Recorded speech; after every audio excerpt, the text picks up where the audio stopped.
Hello everybody and welcome to Sling Paid Gaming. I am Padre, and tonight I am going to start building a T-28 from the late World War II for the Clash of Steel.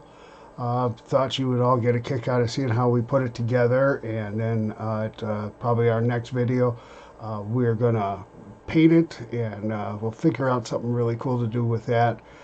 Using the paints that you can get from Gale Force 9. I wanted to put together a tank utilizing the Gale Force 9 tools and the Gale Force 9 paints and the Battlefront paints and everything like that, so that we have some really good colors and everything. And I wanted to have some fun with it. So without further ado, as you can see, there's quite a few pieces to this. I did put one together already. Quick peek. That's all you get. When it's all done, we'll take another look at it. But I like to put everything together. I wanted to put everything together. I did not use the directions at all. Because, let's face it, the tank is pretty much a tank is pretty much a tank. So we're going to start off using our Gale Force 9 nippers. I do like them. They're a little bit smaller than other commercial ones available, but I don't mind that. They fit really good into my hand, and I'm just gonna start clipping off pieces and parts and doohickeys and things like that. So I know that this is part of the front mantlet, so that would be the upper hole. Here's some more parts to the front mantlet. So a little research that I did about this tank. This was really never fielded in the field at all.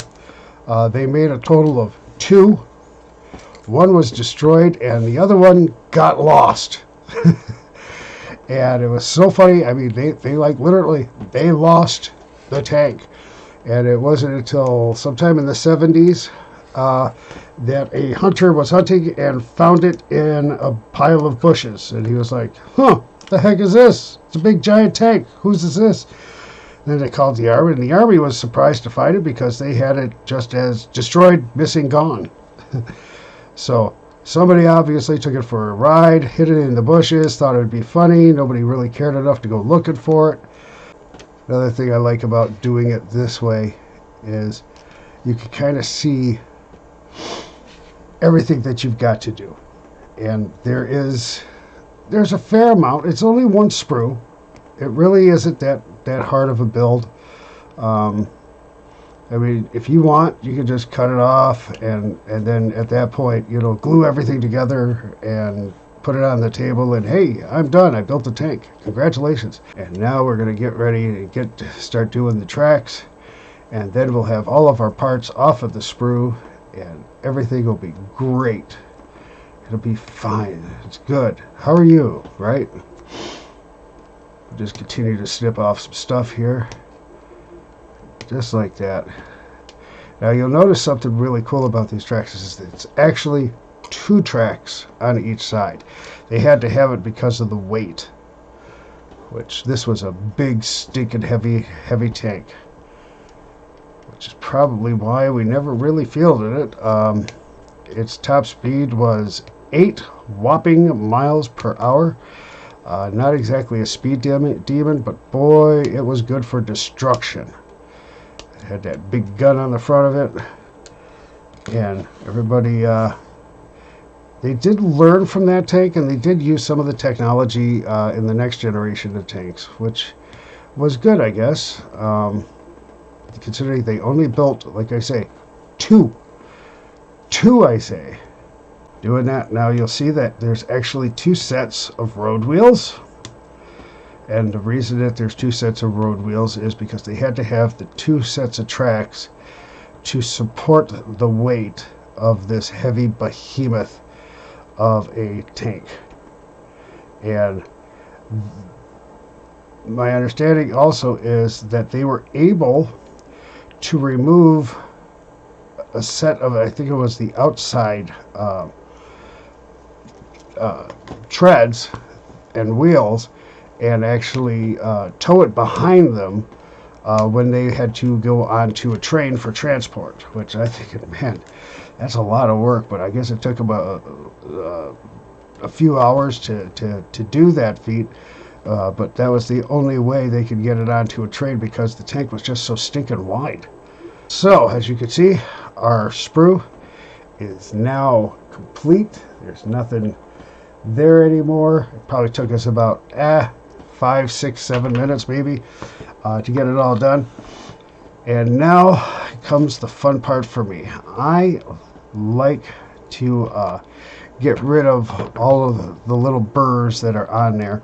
So I'm going to take this paddle scraper here, and I'm just going to start taking the burrs off just by doing this, literally just by running this along the side and just take off all those little nubs. Those side cutters do wonders, but they don't get everything perfect. This tool that Gale Force 9 supplied, this is smaller than my regular one, but I don't mind it because it has a smaller blade and it allows me to get into some pretty small places that my large one, or I guess standard size for lack of a better word, just doesn't get into the same size spots. It doesn't take very much to clean up your parts, and by doing this sanding step you will help ensure that all of these parts fit together really well. This is another Gale Force 9 item. This is a 6-pack of sanding sticks. You got 240 grit on one side, 400 on the other, and then you have a 600 grit, and you also have 1,000 grit. So you can almost polish the plastic if you need to. I'm also going to take this little sanding stick that I got from Micro Mark and just run it over those little spots there. And when you throw a coat of paint on this, everything just disappears, and that's great. There's a lot of this little burrs that you got to get off, but as you can see, it doesn't take much to do that. You're just coming in and you're going to town, coming in, getting inside of those bogies there.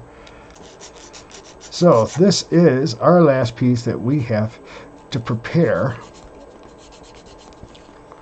for this model, which is really kind of cool when you get down to it. There we go. So we're going to put that right there, and our sanding is now complete. I know it took forever and a day. It took forever and a day. We're about 27 minutes into this video for right now, and we are ready to start gluing pieces together, and that's a really cool part. So believe it or not, I'm going to start here at the road wheels and putting those pieces together. And the way we're going to look at it now, as you look here, and let me get a pointer. This is a good pointer. This is rectangular shape, and then this is a round shape. As you look at the hull, there's the rectangular shape that'll fit into, and there's the round piece. But remember, we have 2 road wheels that have to go here, so we have to be mindful of what we're doing with our road wheels. As you can see, it's a little fiddly, but that's okay. I'm going to come here and I'm going to grab my glue, and I'm just going to put it right there at that joint, right there in that joint. Make sure everything is in the right spot, and I'm just going to hold this together here for a couple of minutes, just like that. There's no rush, to get things done. And yes, I do screw my top down every time ever since the horrible glue incident. You can guess what I did. There was glue all over the place. Now, as you can see, I'm setting that down, and I'm making sure everything is straight and happy, and I get that in there, and that makes me very happy. Now, the reason I'm doing the wheels here is I want this glue to set up, and as you can see, This one says L, so you get the idea. And we're going to let that sit there, and I'm not going to touch it. I'm going to forget about it for a few minutes because I want that to solidify, obviously.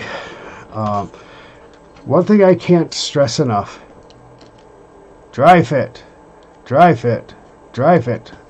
Because that's how I discovered that this is very difficult to get on to here and in the right position. Because if you look down, you've got this part here which matches up with this part. There is a little bit of a way to hook everything together. It kind of fits into like a recessed joint in there, and that's good. And I actually have it in the right spot.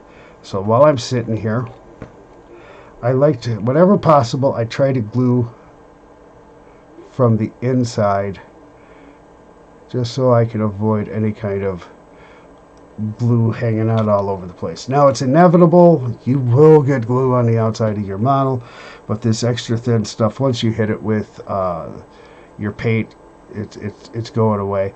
And as you can see, I've got a fairly decent grip on it right here. So we know that this is done and that is done. These I'm not going to worry about until much later in the process. I am going to come over here and I'm going to grab the mantlet. The mantlet. Pardon my French. Mantlet. And you'll see on the mantlet that there is a small little half moon shape which coincides with here on the barrel of the gun. And I almost screwed up. I didn't take care of the nub that's at the business end that would fit into that slot. You don't want that nub to be there because then that whole barrel, that back end of the barrel, will not fit into the mantlet right, and then you're going to have problems later on. So here's the other part of the mantlet. I don't worry about that yet. I am going to take the upper hull and give it a little blow. In fact, I'm going to give it a bigger blow. Make sure I get all that dust and debris off. I'm going to take this back end and I'm going to give that a little air off too. Pardon me while I blow that out. There we go. And then I'm just going to drop that in. Now you'll notice if you don't put it in right, it will fall right through. There is a small ledge right here that needs to catch the front end of this piece. And now once you catch that, that is in there. I invert this entire model over just like that. And as you can see, there's the seam right here, like there. So when I take this glue, like so, I just trace over that line, and what happens is that glue gets sucked into there through capillary action. And if you remember from your high school biology or medical school or what have you, you will understand what that is. Basically, it's just sucking it into that joint. And I like to make sure that I've got everything in the right place. And so I come here, and we're just talking minute amounts of glue. So we have the front fenders that still have to be put on. We have, I do not know what these are called, but I did look up historical photos, and they are on the tank, and they go here on the front fenders. And I believe those are used actually to help when it's time to pull the tracks out for transport onto a train. I believe that's what those are for. You'll see this is pointing aft this way. There's a cut in the ring here that will coincide with that hatch hinge right there, and that allows the hatch to come up and not get stuck on the ring itself. And now I've had that gluing setting up long enough that I can set that just right into the holes, like so.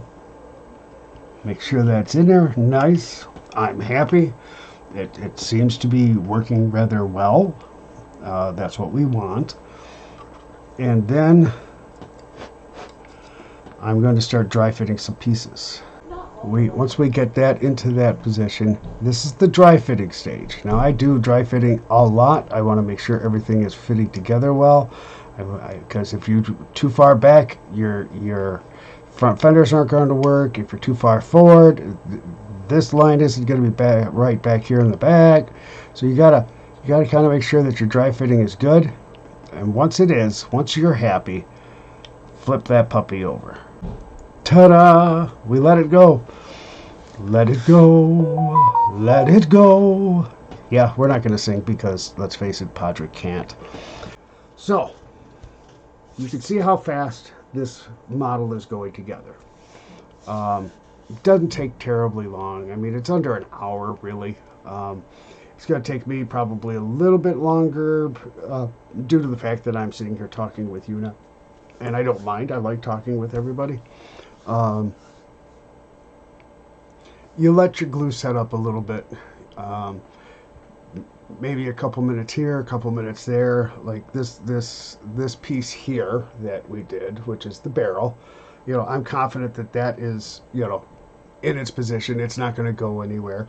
I'm very happy where, my road wheels are done, and I want those to be in that position. So we've gotten all that together. We could probably get back at the model now. All right, so we have all our parts here. We're going to take this off, and I'm just going to hit this one more time with my scraper.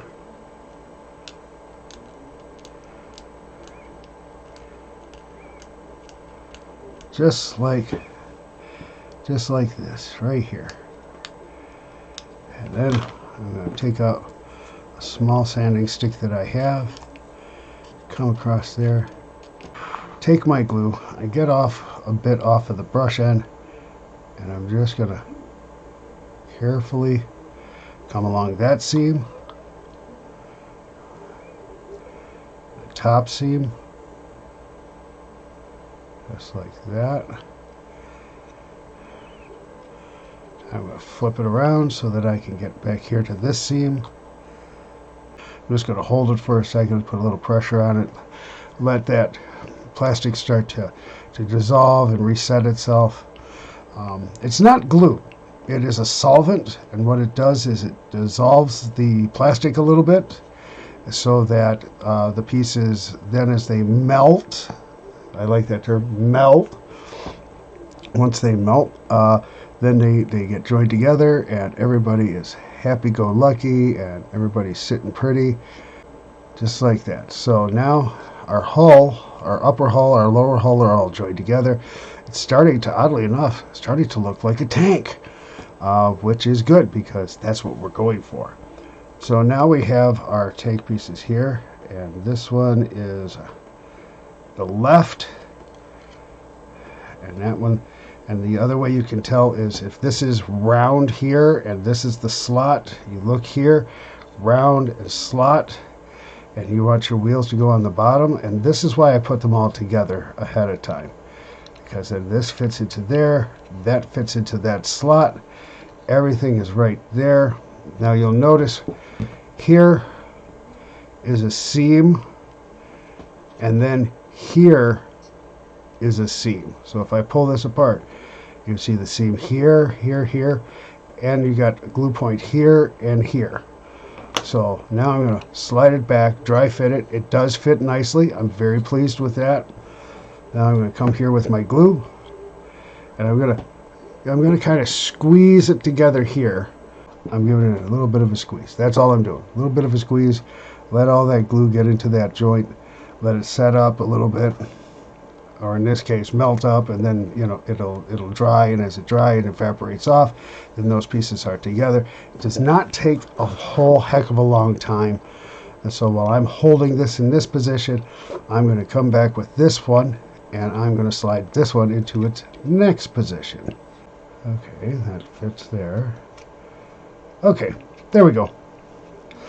I don't know what it was, but it was something, and I didn't much like it. Okay, so come in here, give us a little light of glue into that joint right there.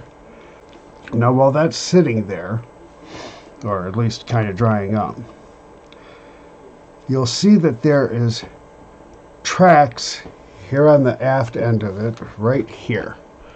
So here's some tracks, and here's some tracks. Then you have these tracks here, and they go thusly, and here's where the hard part comes in, as far as I'm concerned with this build. What I have discovered is when you are doing the road wheels and the tracks, the smart thing to do that I've discovered is to put it right on the edge of those tracks, just like that. And I'm going to do both ends, or both sides, like so. And I'm going to let that, I'm just going to set that off to the side for a second, and then I'm going to put some on this track edge here, just like so. And I'm going to put some on this track edge, and I'm going to let that start eating at into the plastic. And then I'm going to line up these grooves with these wheels, and they'll snap into the place that they want to be. And what I do is I line up that track and I push it into the other one, and I'm just going to hold it for a few seconds, maybe 10 seconds, 15 seconds, and I'm going to push that, and I'm as this plastic melts and dissolves, with that little pressure that I'm putting right here, that's going to join those tank treads together, just like that. And then as you look at it, you're really not going to see that seam because I've pushed it into that position. Now, what I do at this point is to this back road wheel here, I'm going to put glue right into that joint where that's being held into there. And then I'm going to take my other road wheels over here, and now I'm going to join these two together by pushing it together again. I'm going to make sure that I've got my treads lined up, and I'm going to push this together, and I'm going to hold this for another 10, 12 seconds, whatever. And just by doing this, by melting these two pieces together, I'm making a good solid joint where those are coming. And then once that's done, like I say, I'm going to turn it onto its side, and I'm going to put some more onto this road wheel right here, just like so. And you'll see that this is all loose right now, the front part of the tracks. I do not glue these at all right now. No way, no how. I'm not going to do it. I'm just going to let that set down and be happy. And I'm happy with that joint, and just set it there. Kind of like with the Ronco peel, I'm just going to set it and forget it. So we're really down to the final steps here, which is really cool. Which is going to be putting on the front fenders, and then we can put, they're like little cranes, little levers, so I don't know what they're called. And then we could mount the gun, and then we have to mount the cannon aspect of it. So now what I wanted to point out to you while this is drying and getting ready, this side piece here at this joint has not been adhered to the upper hull yet. So while we're waiting for that to dry and get good and solid, I'm just going to take my glue, and I'm going to come along this seam right there, just like that. Get it into there, and then I'm just going to give it a little squeeze. That's it. That's held there. That's held there. These are still loose in the front, which I want, because I want to make sure that these are in place. These front tracks, which are attached to the front fender here, so that when I put dry fit this. You can see how that sets into that position, and then I can make sure that that track is going to lay right in the right spot. And I'm going to do the top seam right there, and then I'm going to try and do the same thing with this. And there's a little slot in the back that coincides with those two pieces right there, so it's going to line up in the right spot. If I did everything right, look, it just drops right into place. Look at how nicely that went. Dropped right into place. Now I'm just going to take the glue. We put glue right here on this edge. And we put some glue on this edge. And we put some glue on that edge. And we didn't do anything. We just let that sit on there and let it start to dissolve that plastic a little bit. Now you'll see that that's holding already, which is what we want. And while that's holding, now I come back and I glue the road wheels to the treads. We're just going to hold it just like that. Okay, so I did look at a lot of pictures. Holy crow, did I look at a lot of pictures, because I had no idea what these were or how they went. And I'm just going to go on and say it right now. I am working without directions because I didn't open the other box. A friend of mine gave me these. So for these, they literally go on. So we'll get into the camera here. So they go here and they face outbound. Here and outbound. So, and that is from official U.S. Army video of the tank when it was going through its paces, and how I figured out the best way to do that is you grab your tweezers, and since this bottom here is flat, it's very flat, I just come put some right there. Let that plastic start to dissolve a little bit. And since it goes on the inside and then faces outbound, so as you can see, this model is coming along rather quickly. So now, if we look at this back part of this mantlet, you'll see this groove right here. And what I'm going to do yet again is I'm going to put my glue inside of that little groove, just like that. I'm going to take this, and you will see on the inside that there is a groove. There's this bump out here on the inside that coincides with that piece there, and I'm just going to take my glue. I'm going to go inside the mantlet like this, and I am going to push it on. And then here's my big secret on how I do this stuff.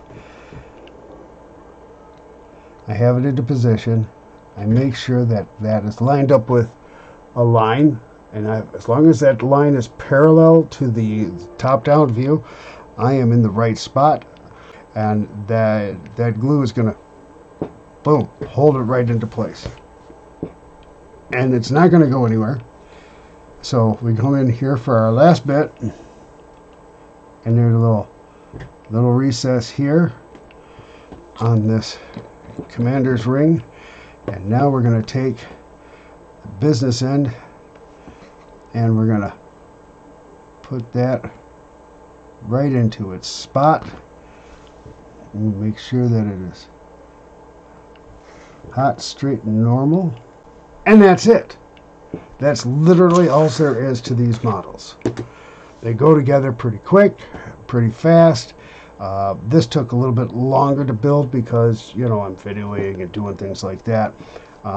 But, you know, under an hour, you've got a model. And then if you, realistically speaking, you can build 4, 5, 6 of these at a time.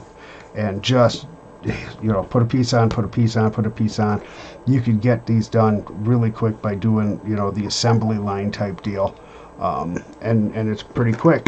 And I'm going to set that one aside for a minute.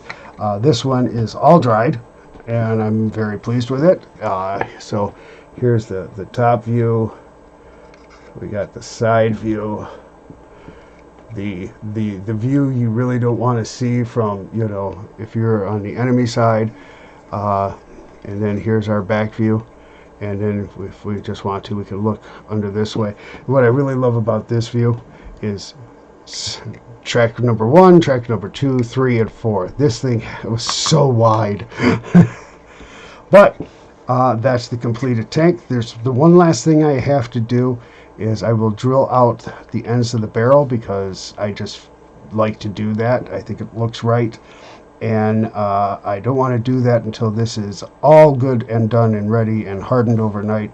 I'll just take my pin vise and I will put it together and be done, drill the hole, and then the next video that you see, we will be priming them, and then from the prime, then we will paint them, and then we'll decide, what do we want to do with camouflage? What do we want to do with these? We might want to do a camouflage. We might want to do just something crazy. I don't know yet. I have 2 made right now, so that gives us 2 options to play with.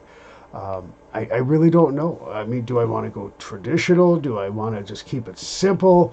Sky's the limit. It's whatever you want to do. That's the great part. So that's where we're at now. I hope that this gives you a little insight on how to put these together. They really don't take a lot of work. There's not a lot of sanding involved, as you could have saw. They're good molds. They're good details. Yeah, they're good little models. I really like them, and I hope that you enjoy building them as much as I do. So that's all we got for tonight's video, and hope that you hang around and watch us paint the next ones. That's where it's going to be fun. So until that time, I say see you later, and have a great day, and hope you watch and see the next video. Bye.